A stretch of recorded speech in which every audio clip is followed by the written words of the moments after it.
Hi everyone, Alex here from Rocky Hill Musical Theatre Company here in Goulburn. We are hiding in a little hole down here in the Goulburn Performing Arts Centre. I'm here with the amazing Sharon Powell, who is our company's resident artist. And this weekend we are showcasing The Wizard of Oz for one weekend only. And we thought that it would be great to share a little bit of the artistic process and what happens behind the scenes in order to put on a musical theatre show. So Sharon, you're in The Wizard of Oz. You know, you are on stage, but you've been involved backstage quite a bit with the artistic process. So can you tell us a bit about what you've been doing with Oz?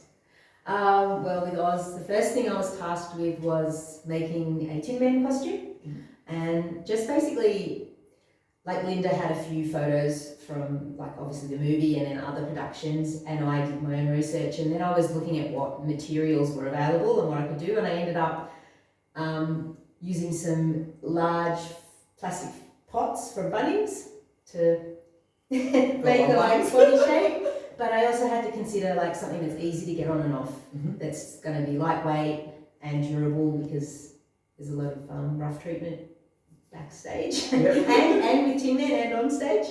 Yeah, so she's got to take into consideration all those factors and then sort of see if the director's happy with what you've come up with. Yeah. So do you find sometimes when you're coming up with these designs that it's not so much about resources but about being resourceful, like with what you can find and what you've got? Definitely.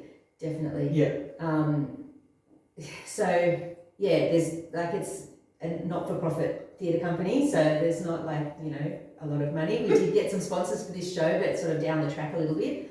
And in the beginning, it was basically just trying to do it on a budget. Yeah, and I think that's one of the things I'm constantly amazed with. You know what, a community theatre company can do and produce and put together in terms of set and costumes on limited budgets. Yep. Just that, the creative vision, and when the team gets together, it's quite amazing. So, I mean, beyond the Tin Man costume, you've also done some set painting and artist work. Tell us a bit about that. What did you enjoy most about working on it with Oz?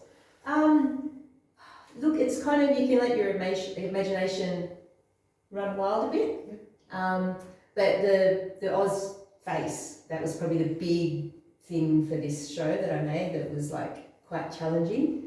So yeah, again, I just had to hope that what I could do with the resources I had was going to be able to work functionally and also be the right image for what the director had in mind. Yeah. So everyone seems quite happy with it. Yeah. Oh, it's amazing. You love the Oz mask. So, I mean, you obviously have to work quite closely with a director on the show, and we've got Linda Yaden on this show. Yeah. I mean, how is that partnership? Because the director's obviously got a creative vision, and then in a way you've got to sort of help bring that to life. So yeah, just communication, obviously, and like when we did Zoocycle, there was that's the first show that the theatre company did when it was first opened, very established.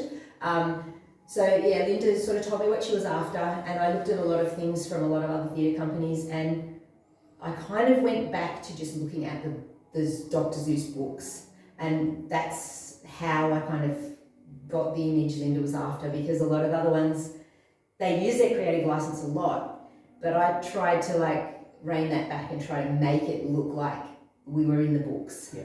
And I think with musicals like Zoocycle and The Wizard of Oz, everyone's got a set memory of these books or of that movie or of that particular play. So yeah, in a way you want to bring some of your own artistic flair to it, but people also want to come and see what is familiar and what they know. Yeah. So I mean, you've been you've done Zoocycle, you've been involved with Oliver and Wizard of Oz, and I mean backstage, on stage. What brings you back to working with us into musical theatre? What do you love about it? Well, the first thing is my daughter is very involved in it, so sort of to support her, but then I do enjoy it as well myself. So yeah, I'm doing I think I've done the backstage stuff only for 3 shows, and then I was like, oh, that looks like fun, I want to be on stage as well. Yeah, we had fun. We were all together in Oliver. We had a ball. Yeah, so there's a lot of work, a lot of build up, and then the show is over so quickly. Like, especially this one, it's only it's 3 1 weekend. 3 days. Yeah. So yeah, I don't know, it's like you've got to be a bit of a glutton for punishment because it is just so much work. But yeah, there's something magical about it. Yeah, and I think sometimes the audience might take that for granted that, I mean, this has been a year in the planning the show, right from its inception and building those teams and getting that vision together. So, I mean, how are you feeling about the weekend and seeing it all come together now? I feel like everything's come together well and I'm quite excited to see it. Brilliant. Well, it's on for only one weekend. Please, everyone, book your tickets, come along, come and see Sharon's fabulous artwork and Linda's artistic vision and all the amazing cast on stage. The cast and crew have done a brilliant job and we can't wait to see you all, The Wizard of Oz, this weekend at the Goulburn Performing Arts Centre. See you all. Bye.